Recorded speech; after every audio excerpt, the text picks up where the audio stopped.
Yan mga buddy, gagawa natin ng ano to mga buddy. Itong limang solenoid nito. So itong solenoid nito mga buddy, yan. Itong unang to mga buddy, pinagsama yun sa PVC valve nya at saka yung isang to, ayan, dito yan sa pinaka MRB nya, may relief valve. Ayun mga buddy. Okay, tapos itong pangalawa na ito mga buddy na solenoid, ayan, dito yan mga buddy, dito, ayun, ayan, dito yan nakakabit, ayun. So dito siya nakakabit. So yung pangatlo niyan na solenoid, so yung pinaka hose nya na yan, na pangatlo na yan, yan, doon tatakbo yan sa likod mga buddy. Dito yan sa may pinakababa, ayo sa pinakababa mga buddy. Ayan, sa ilalim ng merge divider, yung bottom. Tapos yung pang-apat niyan, ito, yan yung pang-apat na yan mga buddy. Takbo yan sa ano mga buddy, sa travel. Yan, sa travel. Yan sa swivel mga buddy, yun. Sa swivel. Yun sa baba. Yan sa baba. Ito yung hose na yung na pumunta sa solenoid. So, ibig sabihin solenoid sa travel yan mga buddy. Yan mga buddy. Tapos itong isang hose na ito, yan, ang hawak ko na yan, yan, sa swing naman yan mga buddy.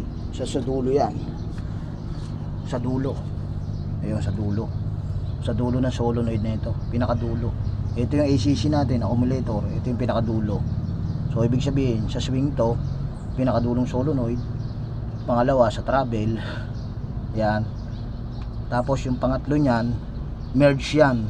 Pagka pumunta sa ilalim, pag pumunta sa merge, so merge divider yan. Tapos ito, siguro ito travel junction din to, ayan, isa na yan. Tapos ito yung sa PVC, tapos isinama yung sa relief valves, second stage relief, sinama kasama sa PVC mga buddy. Ito yung PVC nyan mga buddy sa una. Okay mga buddy, +6 PC200-6, fully recondition tayo. Ayan, maraming hose pa tayong tatanggalin dito. Kaya mga buddy, God bless natin.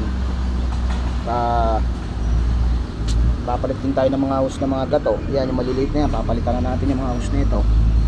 Ayan, mga sabong-sabong na yan. Ayan, labas-labas na mga buddy. Tapos ito, papalitan na rin natin itong sa return na ito. Ayan, return ng swivel, papalitan na natin. Yan, tsaka yung mga nasa pako na to, itong sa travel left na ito, papalitan na natin to, dalawa. Yan, labas-labas na ang play niyan mga buddy. Yan, palitan na natin yan. Lahat ang nakikita natin hose na mga alanganin na, papalitan na mga buddy. Yan. So ang target ngayon ay halukay ubi muna tayo, kot.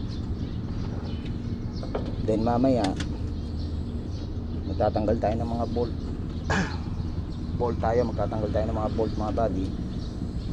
Yan, yung mga bolt na yan tatanggalin natin mamaya yan sa swing motor. Yan, tanggalin natin yung mga buddy, paikot. Yan, kaya another day, another vlog, halukay ubi muna tayo. Yan mga buddy. Yan, sana ay mayroon tayong another natutunan sa ating share na video mga buddy. Yan,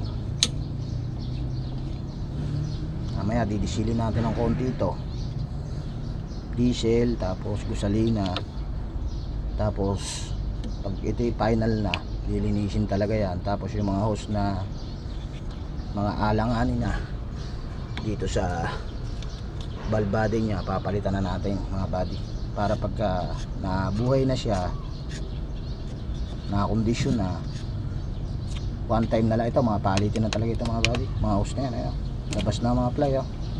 Ayan, papalitan na natin yan, alanganin na tayo dyan. Ayun, Ayan o.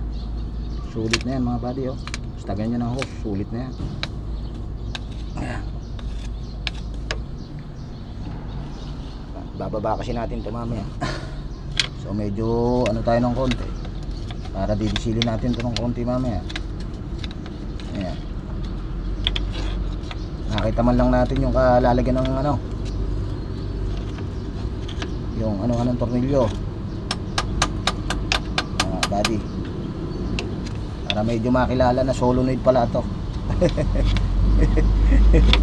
Ayun. Ayan. 24mm yan yung pangilalim nito mga buddy. Yan ang pilot hose natin na yan. Tanggalin natin mamaya yan. Saka ito